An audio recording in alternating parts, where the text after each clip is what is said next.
Because I'm a child of God, and That's right. it's just supposed to fall in my lap and That's happen for me right. just like that. I have an inheritance. Yes, And I have access to it. somebody's going to come and hand me the deed to a building and call me CEO, and I'm going. Welcome back to Increase. I'm Blake Anderson. You're in for a real treat. Today I interview recording artist Lathan, my good friend Nicholas Wilder. Get your pen and your paper because he's going to drop knowledge about the journey to success. Get ready to increase.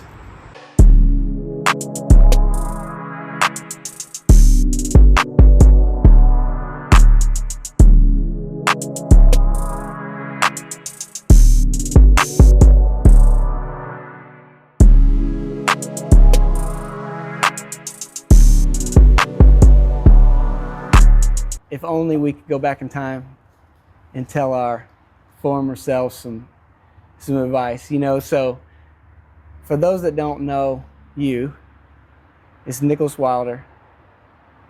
You and I go way back. Yeah. We go way back, so it's probably 10 years now. Yeah, man. A lot's changed in 10 years. A lot has changed. A lot. Before we go any further, I just want to tell you, bro, honestly, I know I've told you this before, but you have been and continue to be one of my closest friends. Man, it's mutual, man. And you probably know me better than anyone except my wife. Wow. It's really meaningful to have a friend that you can truly share the depths of your mistakes, your hopes, your dreams, and all the things. And to be able to have someone who's willing not just to listen, but not condemn you and continue to cheer you on. So I am grateful. Bro, it's same. And also the other aspect I really appreciate about you is that the embrace, the transparency, but also the willingness to actually help correct and give that kick in the pants sometimes where it's needed. Because we have to do that for each other sometimes. Yeah, like, wait a minute.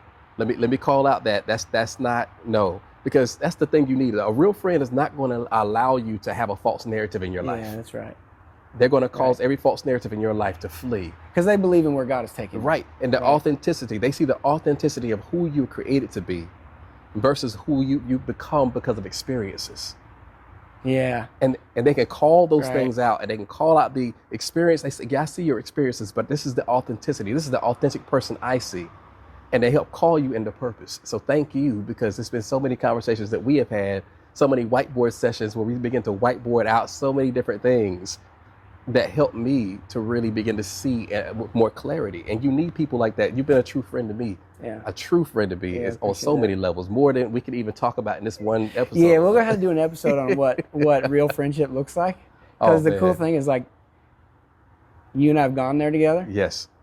In the good, the bad, and the ugly together. Yes. Right? Always believe in each other, and sometimes it got rough. Yes. But we needed it. Yes. Like, you've called me at some of my lowest times to say, hey, quit sulking. Because you believed too much in where God was taking me to let me sit and just sulk about it. Yes. And sometimes you, as much as I wanted comfort in that moment, I needed a friend to say, suck it up, bro. God's taking you somewhere. Bro, we need that. Yeah. We need that. But see, it also says that faithful are the wounds of a friend. Yeah, that's right. And so, that's the first part of that verse. And that's a part of the verse that is so important, because I think that's a misunderstanding. That's almost like, if you're my friend, then you always have to be my support system. But you can't say anything constructive to me that will help me grow. Just help me agree with me and agree with dysfunction. It's like, no. A real friend, especially a friend that's a godly friend, will also understand that your life has to be rooted and anchored in truth. And that's the person you want in your life, because that person is going to also be one that is used to help cut out all the excess things that do not belong, so that you can mature into the leader that you're called to be. Yeah, that's right. So I brought you on here not just, yes, I wanted to publicly give you some praise because you meant so much in my life, but, I've just, having been able to get a front row seat in your life, being able to see as we kind of became men together. Yes. And you and I have shared multiple times those pivotal moments in our journey where some things clicked into place and we figured something out that started making real results. Mm-hmm. And so, my audience, these are folks that are aspirationally pursuing something and are varying places in their journey. But I think the most value that we could provide to them with our time today is if you and I think, what would we tell the 10-year ago Nick and Blake to have saved them some time? What did they need to hear? Because we had big dreams. Yeah. But if we're honest, we weren't getting anywhere towards them. Yeah. We had to learn some hard lessons, and we were probably running away from those hard lessons. But I've seen such a change of maturity in your life, and I've seen the results that come on the other side of it. And so if you're willing to share, I think there's some folks that could really benefit from what you've learned along the way that hopefully save them some miles, some pitfalls, some ditches, Most definitely. if you're willing to share. So yesterday you and I were talking, and I was asking you, like what made the difference? And I took some notes, and I would love for you just to comment on some of the things I heard when you were telling me your story. Like, these are the things that made a difference. And so the first thing I wrote down is you said that one thing that made the difference was when you began to understand, when you learned the lesson that every step is teaching you something important, even the steps you don't like. What did that look like? You know, that is a very, very real thing for me, because for me, I kept going from, I was in a situation where you go to the little temp agencies, you try to get these jobs where you're hoping to land that full-time, in the field you would love to be in, making lots of money and all these things like that. But, first and foremost, you have to evaluate where you are and start from there. Mm-hmm. And so it was just taking this job, and then, that little temporary job turned into another temp job, that turned into another temp job, that became, more of a full-time job. And I'm saying this like this for a reason, because I started off with all this. There's a difference between ambition and dreams. Okay, tell me. And see, I had a lot of ambitions, meaning that all these things I wanted to go after. I wanted to, for my own gain, because I had this envisionment of how I wanted my life to look like and what I wanted my life to be. And the difference between an ambition and a dream is that your ambitions are really your own internal motivation to accomplish things that will only benefit yourself or those that are immediately around you. And so I was so focused on my needs, my sustainability, my expansion, my own growth, and how I want to be seen and how I want to be affirmed by people because of the fact that I'm, because I became this thing now, or my family's going to see me differently now because I'm this, that, and it's like, no, all these things, that's ambitions. And when you're focused on ambitions will leave you unfulfilled. And oftentimes that'll leave you going in circles because you're looking for the validation of other people. You're trying to prove something to a man in the mirror that you don't even know. and then at that point you keep doing all these things and going after all these targets and missing these targets or hitting the target and still feeling like you're empty, or like you're still aimless, do not have direction, because ambitions are not connected to your purpose. They're not receiving the blood flow from the heart of purpose. And so therefore, because they're failing to receive that blood flow from the heart of purpose, they begin to die off. And which is why those are the things that keep changing in life. Say, we evolve. What really happens is your ambitions start falling off. Yeah, right. And then and what happens is your dreams, which are connected to the veins of purpose. That's right. They're connected to the arteries and the veins of purpose, and they begin to circulate and pump life into you. And that is what began to happen, is when I begin to see, wait a minute, I have to understand what my purpose is. The gifts that I have, what are the gifts that I have? What God, what have you given me? Because all of this builds a tapestry of purpose. And when I begin to understand that, I begin to look at the positions I was taking, not just simply as temporary jobs, or not just simply as full-time jobs that just give me benefits and help me sustain for a little bit or live a certain kind of lifestyle. I begin to say, okay, God, the particular jobs you're leading me to are the jobs that are going to direct me towards my purpose. And when I begin to see that, I begin to find fulfillment, because sometimes I didn't want to go out there in some crazy cold temperature or hot temperature, or I didn't want to wake up at ice on the road and go drive to a building, or didn't want to wake up and go sit in a room in front of a computer and type on a computer all day long at working remotely or whatever. I didn't want to, but I had to have the inner motivation to realize that I'm developing tools that are leading me towards purpose, aka the dreams. Man, it's like the lesson I had to learn on that was I saw some of the opportunities that God was giving me as beneath me. I'm called. I've got a degree. I was a business owner. I got family. Don't you know I rub elbows with important people in town. Right? Yeah. And when some of those came, one, I refused to take a couple of them. And then some of that I did, I was bitter until I relented to the fact that he was changing me on the inside, and this low step was necessary for me to get to the high places that he wanted to take me. And that's hard. Man, it's like you call those are what you call the caricature crushers. Yeah, right. Not the character builders, the caricature crushers. Because it's the shape of something, the shape or image of something that has been created in our mind of what we're supposed to be. And also that houses the defensive mechanisms to say, hey, don't come for that. Don't try to tell me I need to change this. Hey, I'm not changing that, or I'm not going to take that job. What do you mean? I'm not working for that low amount. What do you mean I'm not working for that person? That person talked to me like that. Oh, I'm deeply offended. Well, stop. It crushes the caricature, the image of what has been created by the natural mind and natural inclinations of man, to want to be something or want to see yourself a certain way. And it causes you to lay down, and it removes those defenses that will not keep and prevent a person from being vulnerable. Because a vulnerable person is also a transparent person who can see themselves accurately and allow God to have access to them so that he can begin to bring them into a place of seeing his image and his purpose for them. And it takes vulnerability to be teachable. Yes. Like, you really can't learn anything new unless you're humble and vulnerable enough to receive something. Yeah. But when you got to prove something, everywhere you go and you got to prove, then you can't learn the lesson that maybe God's trying to give you on that step. And I think if you don't learn a lesson on this step, he's going to give you another one. You're going to stay on the same level. Yes. Different step, prolonging this journey, just keep pushing it out because you refuse to learn the lesson that you need to go to the next level. Yes. It's okay, picture a tornado. All right. It starts off at the very bottom. Right. And it looks, some of them are very wide at the bottom, but still, it's the narrowest part of the tornado, right? Yeah. Well, that's the beginning of the journey when you're looking at towards your career, when you're looking at the things in your life, when you're looking at the dreams that you have. Right. You're at the narrowest portion at the bottom, but because of the cyclical nature of evolutions that keep happening, you're going higher and higher and higher. And the wider, meaning that the more it expands, which means your capacity expands to be able to receive the more. That's right. And that's how the beginnings, that's why it says despise not small beginnings. Because we have to be willing to say yes here. Right. Because otherwise, if we're saying no here, we'll never get to the yes that's waiting for us up here. Yeah, that's good. All right, so before we move on, if you could look in the camera and tell 10 years ago, if you could talk to him about the step that he's on that he doesn't like, what would you tell him? That's very easy. All right. Oh, wow.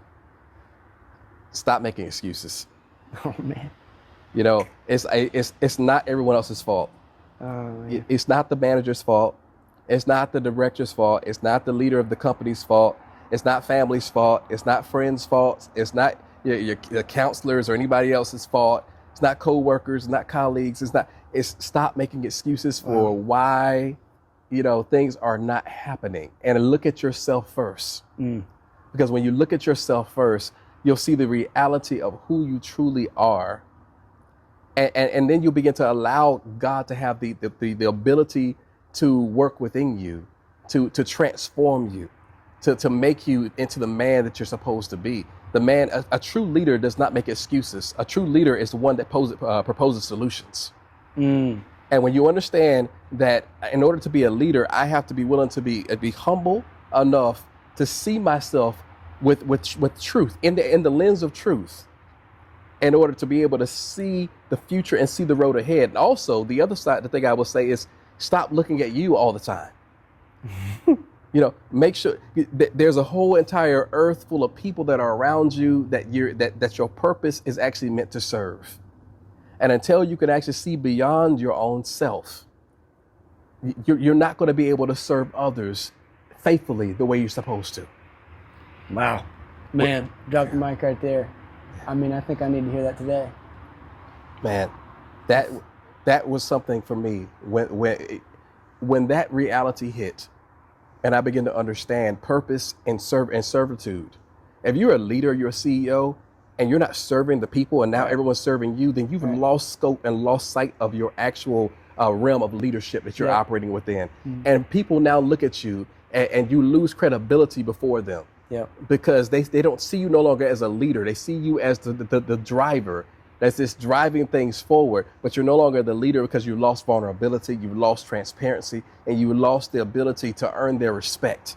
And people will work for you because they fear not having a job or feel like they can't go anywhere else. But they won't respect you and honor you to say, there's certain things I can glean and learn from you that could cause my life to be transformed.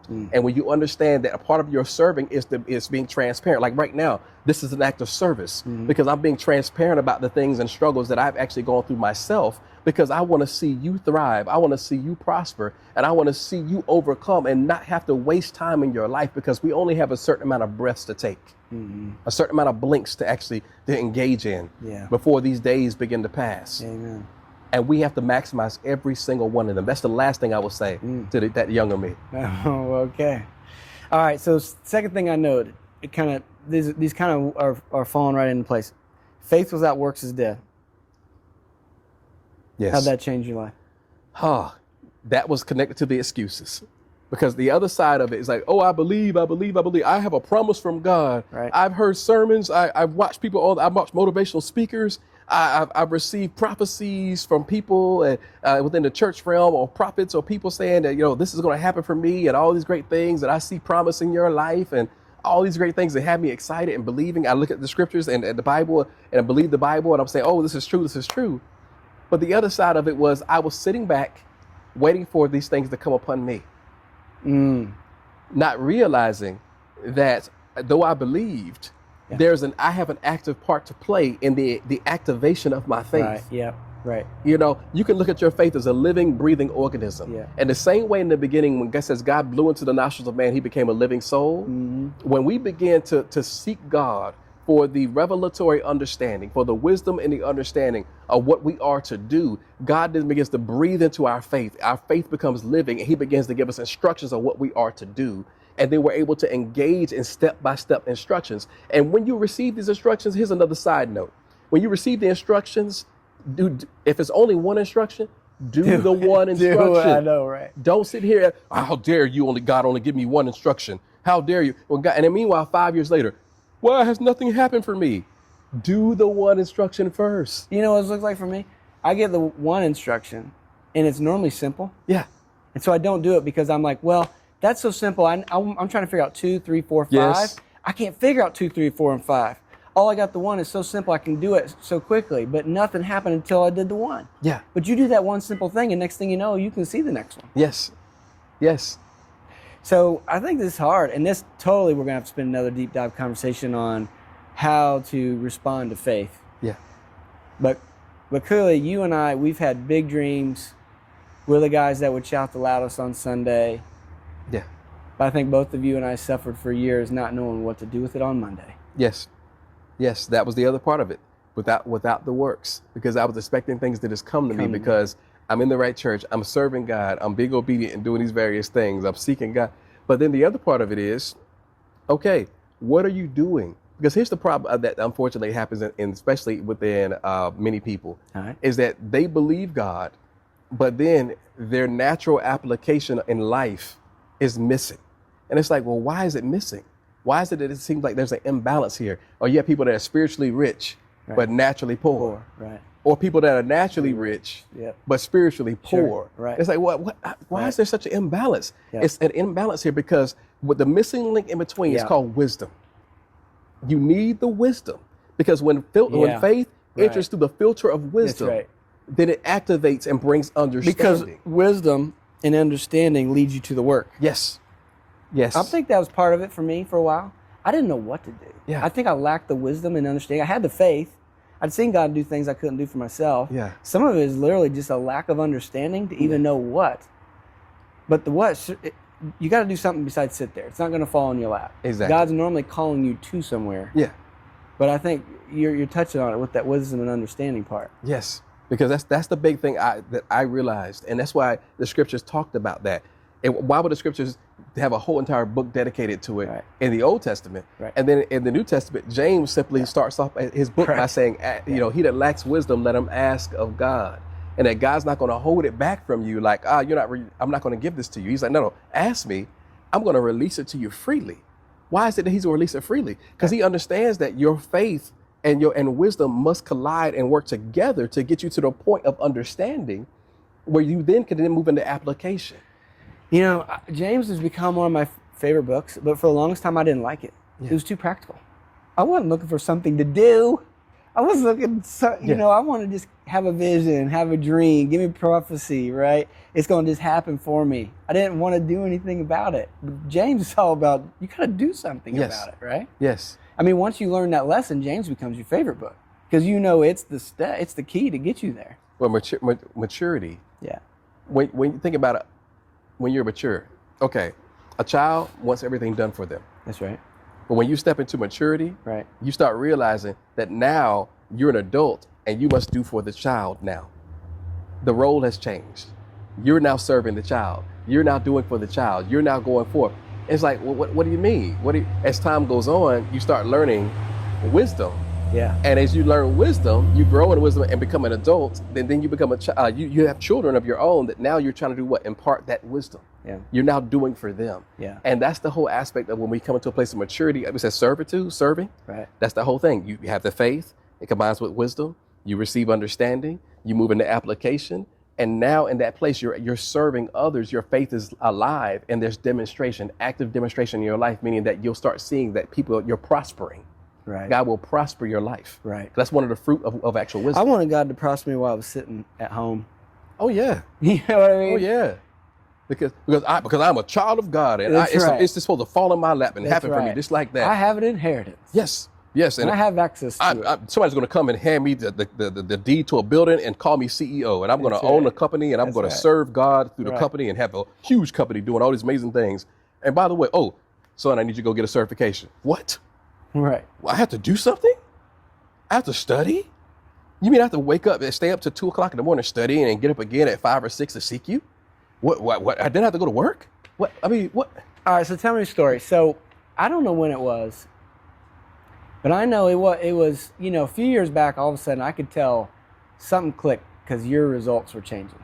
There was promotions, there was new industries, there was new jobs, right? Yes. Same gift, same good heart, same dream.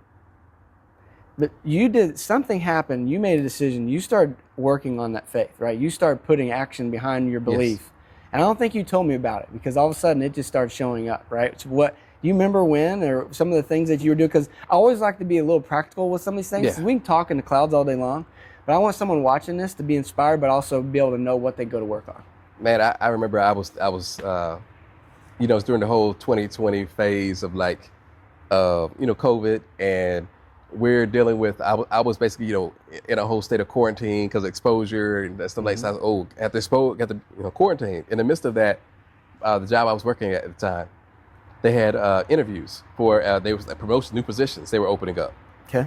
I had a coworker and a colleague, he called me in the midst of me, quarantine and everything like that. And he's like, look, man, you should apply for that position. As much as you helped me in your current role, why won't you just go ahead and apply for that? Make the presentation they're asking for and go do it. And I'm like, nah. Why? Because fear was there, and this whole lens of how I saw myself was in this limited place that I was not deserving of that. Yeah. And also if I were to achieve it, that I would not be able to sustain it. So when you saw it advertised, you didn't think it was for me. You just kept on moving. Yeah. So I think so many people. Yeah.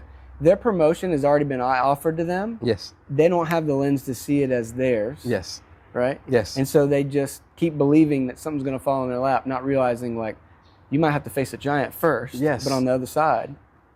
It's right. So what happened? So at that point, I was like, you know what? I'm going to make this presentation. Okay. I'm going to go for it. I'm going to do this, and I'm going to apply. So I put in for the position, went forth to do my presentation, and I of course did that remotely. And I remember, I was, like I said, still quarantining. So, I'm just not feeling the best and everything. So in the midst of that, I go and have the interview. I'm meeting with the main, I guess you call him the director. Mm-hmm. And I'm meeting with the manager of that division.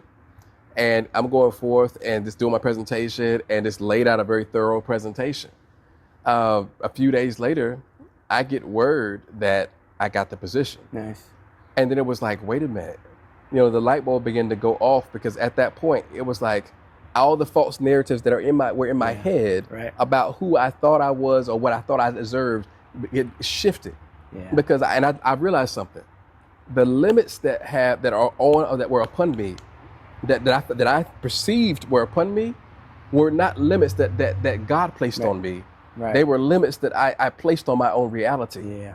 And it was limits that were based on deception. Based on it was based on lies. It was not based on truth. And when you begin to allow the truth to truly come in, and try to allow the truth, and you really say, I want to embrace the truth, because the truth is confrontational. Amen. The truth is going to make you actually have to look at yourself and say, you know what, you've been lied to. And it's time to release that lie, let that lie go, and step into the reality of who you are. All these excuses, all the lies, all the other people say, naysayers, because there were naysayers around me as well, even in the whole process. Even after I received the position, there were people saying, I should have applied for that, and I would have beat you and they could get in the position. And I'm looking at them like, but you didn't. But you didn't. But you didn't. Right. Because that position was designed for me, and God used that position. And so the thing is, here's the thing: when God gives you something, you thank God, you rejoice, you go forth to do the work, but you prepare, because right after that, all of a sudden, God started sending people my way. Because had I not got the position, I wouldn't have had people coming to me saying, "Man, you know what? You should move into IT. You should move into IT," and it started happening. So really, that step, that wasn't the end. No, that was just to get you in position to hear where he was really taking you. The next room.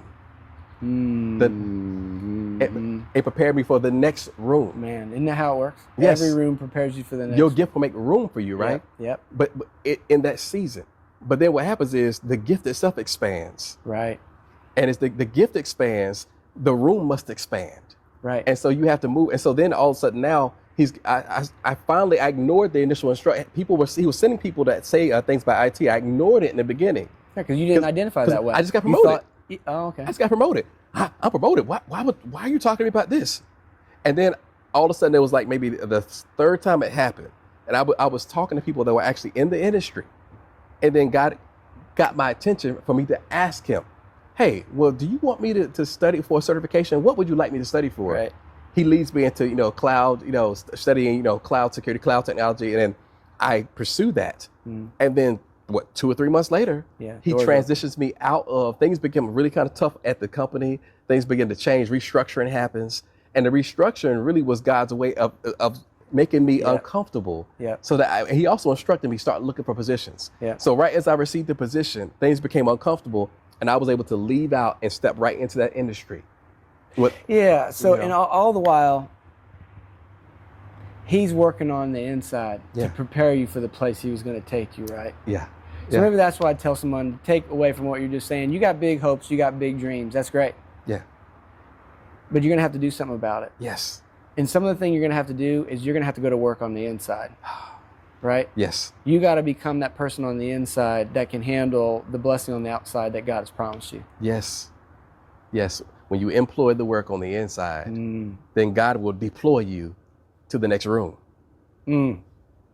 Yeah, that's good. Someone need to hear that today. All right, so that leads to the next thing. I was taking notes, and you said the other thing that you learned that really changed your trajectory was you had to learn to let your work speak before your words do. Oh man.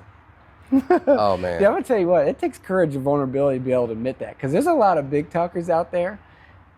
Yes. You know what I mean? Yes. Who talk big on Sunday, and you and I were the king of it. You know what I mean? But acted really small on Monday. Yeah. And so for you to have the courage and vulnerability to admit that about where you and I used to be, that's going to really help someone today. It's a real place, because, I was in the sales industry for a little while, doing sales and so you learn how to talk. Yeah. Right. It does this, it does that. You're influencing people, charisma, all the good stuff like that. That's great. It's great. But here's the thing. Charisma will not take you past the reality of where you are and who you are. And if you don't know who you are and you're trying to use all this charisma, then what it is it's almost like you became like what you call a snake oil salesman. You become that guy that blows smoke. Right. But like you're making little signals in the sky with smoke, because people are thinking that there's something here, and then they actually meet you and see you do not have the skills or capacity to stand, or the maturity to stand there. And so my whole thing was, I come into a place and they always tell you make an impact. Right. Be vocal, make an impact, let people know who you are. make them feel your presence and all the other stuff. And it's like, hey, look at me. I just did that. Hey, look at me. I accomplished this. And it's like, I remember I walked into a company. I never forget this. It was a cable company, right? All right. I was selling, cable. I was on inside sales. And what I was told was this: if you want to have an influence, you see some things that are going on that need to be fixed in the company, sell. Sell.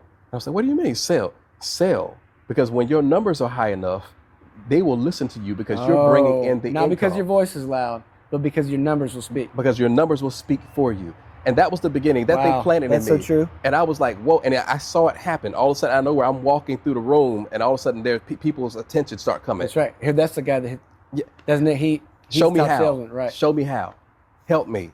Show me how. And I was like, whoa. And I saw that. And it's funny, years later, I'm employing that now. Like, came into a company last year, and it's like, for me, it's like, I'm gonna be quiet. I'm gonna learn. I'm going to learn what the products. I'm going to learn how the industry works. I'm going to learn how to serve my customer base, my accounts, and how to manage them properly. And what I'm going to do is I'm going to be quiet and let my work speak for me. Yeah. Several months later, all of a sudden, out of nowhere, God opens a door for me to start speaking with other certain members of management. Right. And literally, they were literally openly saying, like, I was openly willing to meet with you because I saw the quality of your work. Your work. Your work has proven your value. Your work speaks for itself. It speaks for itself. And because of your work, now let me learn about your character. And so many really, people, they saw your character by your work. Yes. But they wanted to hear more. Bingo. They knew there had to be more behind that level of work. So many people are trying to lay their character out on their sleeve. Look at me. Look at my character. I go I'm to church on Sunday. I get up early on Monday. Yes. Right? Yes. Okay, but what's your results? I'm a good person. I'm here to help you. I want to work. Now, where's my promotion? What? Wait, what? I'm favored. You're supposed to promote me. I'm favored. Look at me. I'll go and do whatever I need to do to help whoever I need to help, and I'm a great person. And they're like, oh, okay, but okay. I'm looking at your numbers, and I don't see your. I mean, I don't see. You say that you're a good person, but you're not on time. Like you're always 5 minutes late clocking in, or 2 minutes late clocking in. You're saying what you're saying about the average. It's not as advertised. It's like you see, like you see little products as seen on TV. As seen on, It's like no, you're not. It's not as advertised. So it's like, wait a minute, let your work speak for you, and then what happens is your work then causes them to seek out to understand and know your character. Yeah, that's right. Versus people want to present their character first, and then they want to work second.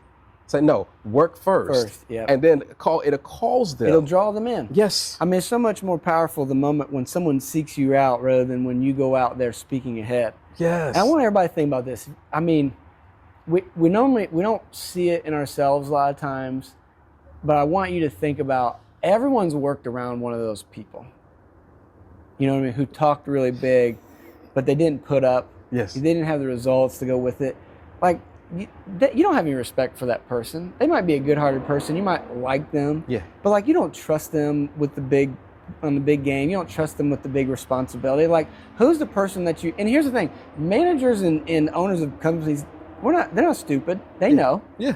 Right. Yes. I mean, we appreciate people who can talk well, but ultimately, you got to have the results, man. At the end of the day. At the end of the day. That's what they're looking at. And here's the big thing: can you handle the smallest task well? Right. Yeah. Right. That's beneath me. If that mentality is there, it will show through your work quality. Yeah. But if you're willing to say, you know what, I don't care what you give me, what you throw at me, what you offer to me, I'm going to do it at the uttermost. I'm going to do it with excellence, and I'm going to establish a standard in doing this, and I'm going to maintain this standard. That's the other part of it. Not just only do it, but maintain it. And when you maintain it, now you have stability in the body, of course. And as a believer, we call it faithfulness. But like, you have the stability there that says that you're proven. I know, and with your background, of course, you would never build on an unstable foundation. But the foundation has to be first proven first, right? Yeah. Before you build anything And here's else. the thing about the foundation: you don't really see most of it. Most of it is underground. Yes. The work that's done in secret will be rewarded openly. Right. And that is when you let your work speak for you. Mm-hmm. You don't try to go into a room trying to be the biggest person in the room. because it's like God said. He says in scriptures, hey, don't try to sit in the preferred seating. Yeah. You sit in the back and let them welcome you to the front. Yeah. Because see, God has already got a seat for you in the front. Yeah. But see, the thing is, God's got to call you to that seat. Mm-hmm. You can't be entitled and try to go there on your own. I mean, here's the thing. When you start doing the work, you're not going to get noticed day one. Probably not going to get noticed day two. But you can get people's attention really quick with your words, right? Yes. But the words just fade away without the results. And so the lasting results you're looking for will be when people take note of your work. And you have to know those looks, that respect is so much deeper and important, but it's a long game. Yes, it is. Humility. Yeah. If you at the end of the day, the thread through all of this, humility. Right. Because we all have humanity upon us. We all have to be able to see each other. We all put on pants and skirts, whatever you wear. You put that on every day, and we have this humanity that's here. We have to be able to respect the humanity of our fellow brother and sister and also ourselves. But in the midst of respecting that, we also have to know that we have divinity. We have God on the inside of us that is saying that's far greater than anything that man can fathom. So we have favor. And God wants to really reveal what's on the inside outwardly. But if we're so busy trying to get validation from people and all these other things, then we're not allowing God to be glorified in the moment through our life, through our work ethic, and through how we carry ourselves. Because if we go walk into a room to tout ourselves and that's not how he did it. Jesus walked in and said he was meek and lowly of heart. He wasn't even trying to announce himself, but God announced him, and the works announced him to the point where his fame went abroad, and people began to come to him. The same thing will happen to you at your workplace, or if you're a CEO or owner of a company, and you're trying to grow your company. The same thing will happen to you as well if you follow that formula of humility and allow God to take you through the process to move into greatness, because greatness is already inside of you, but there's a process for that greatness that's in you that's unseen to manifest outwardly into the seen realm. And don't be afraid of the process. Embrace it. Humble yourself. Throw off the fear and all these other lies and deceptions and things that try to come upon you. And just be humble. Be humble. Don't make excuses. The dreams in you they're not there by accident, and you're not an accident. None of the stuff you've gone through was an accident. Be who you are. And when you are who you are authentically, God will cause that to be revealed to people openly. That is a measure and a secret to success. The lower you go, the higher you're exalted. That's right. And it's a formula that will never fail. Real talk. Very real talk, man. No excuses. No excuses. When I stopped making excuses is when there was a pivot. That's when that 180 happened. Is when I start saying, wait a minute, you are the one that needs to change. You're the one that's not handling your time correctly. You're the one that's looking for people to pat you on the back and coddle you. No, that is not how it works. If you want to be a leader, then first and foremost, you have to be an excellent follower. And you also have to understand that even in being a follower, you are a leader where you are. That's right. Lead from where you are. You don't have to try to lead from the front. If you're in the rear, if you're on the side, if you're hanging off the rooftop, wherever you are, lead from where you are and watch where God will take you. That's right. Because David's training ground was in the unseen. With dung in his toes, taking care of sheep. That's right. And playing a harp, slinging with rocks with a little slingshot. And it wasn't like ours today. He had to swing it around to get momentum, to have precision. So his skills were developed when he was not seen. And then God brought him to a place of being seen. But even in him being seen, he had a greater realm to go to, which was ultimately being king. There's a king or a queen in you. That's right. And God wants to bring that out because it's a need for you in the earth to fulfill your purpose. Don't make excuses. Let God produce solutions through you. Just put a comma there. We'll get you back soon. We got some more territory to cover. Most definitely, Love brother. your heart, love your voice, love your perspective. Thank you for your friendship. Brother, thank you.